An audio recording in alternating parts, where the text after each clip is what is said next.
Yo, what's up, fam? Welcome back to another recap video.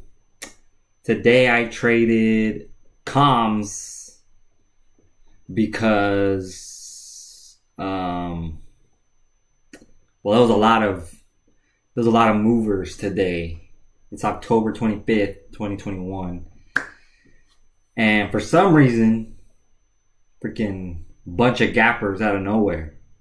This is like 2020 type morning gappers. Haven't seen this since like the beginning of the year, which is good because that shows that we got momentum back. So pretty excited about that. And there's a lot of movers now, and a lot of familiar movers.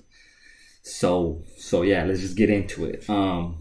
So I ended up trading comms out of all the other ones because, for example, there was Mark. There was, can't seem to remember every single time I trade or I put a watch list. There's too many. But anyways, I ended up trading comms because I liked the way the chart looked broken pre-market. You see, it was just that 144. If I drag it over here, see, so it was in the low 140s, and then it just went all the way up to 316. So that gave us, or me, some range to work with. And then all the in-between levels right here. So you got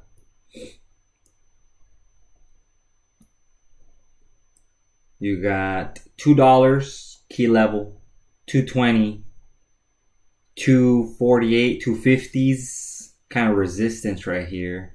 See how it kind of taps all these right there, right there, right there, right there.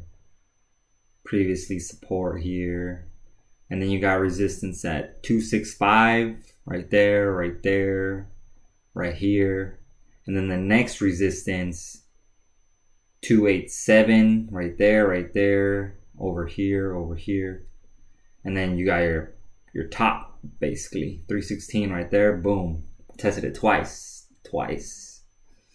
So then that's kind of where I'll look, alright, resistance here, resistance there.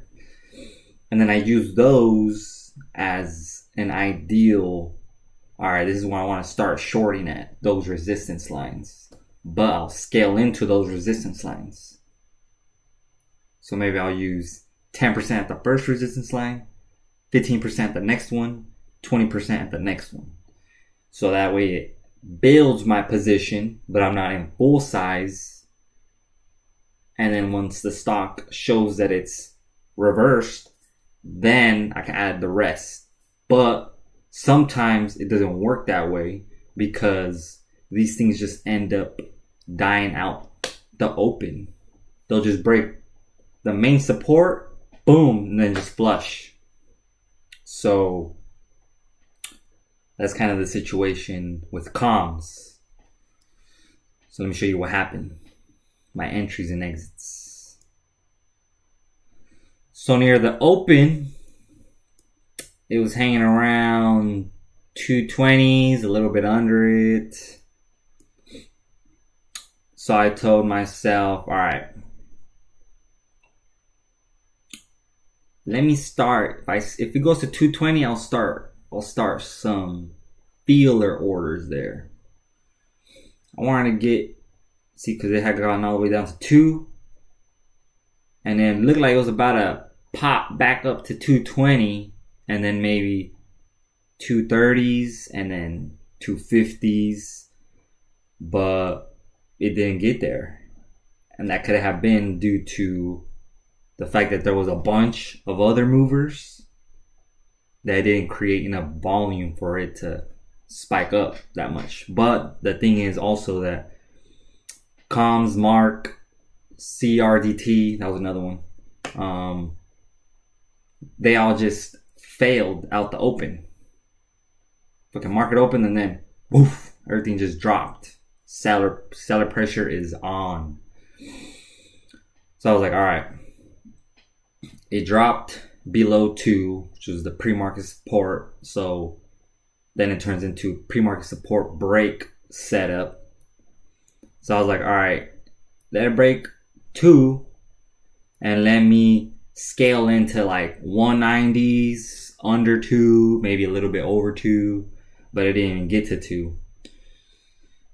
So on this pop right here, as you can see, pop. I want to get to 2. Once it failed, I was like, fuck, I'm gonna start scaling in here.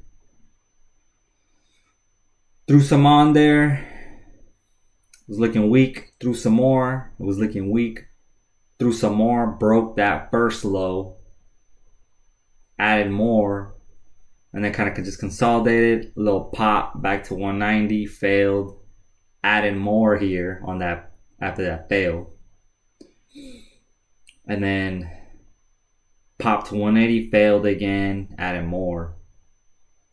And then here I still had more. But I was like, it's already kind of lowish. That 175 was a key support level.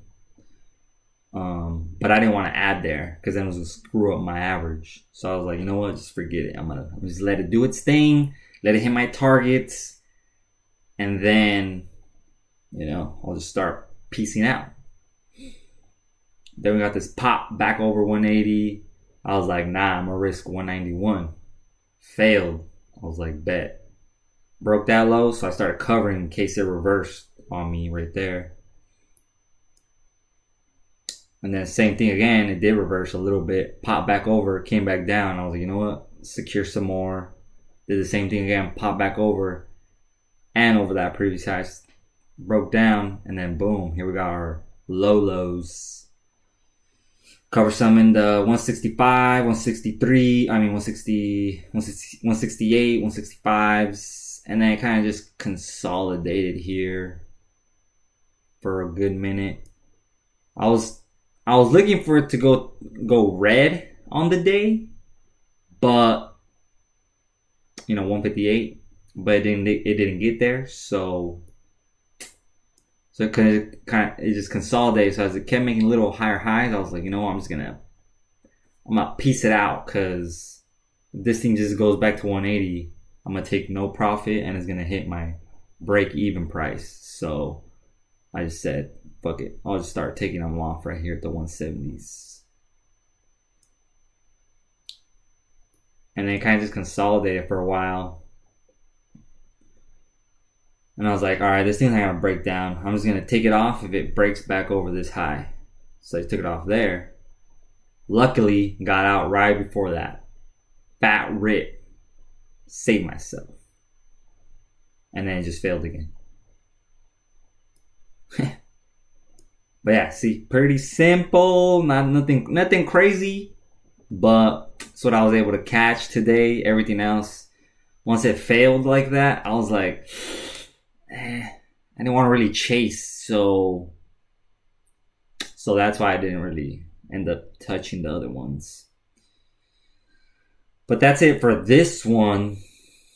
Not a lot of range as I expected to the downside, but there will be others. Market's heating up, so we'll see what tomorrow brings us. But until then, catch you guys on the next one. Don't forget to like the video, subscribe if you haven't already, and comment down below if you have any questions or comments, whatever.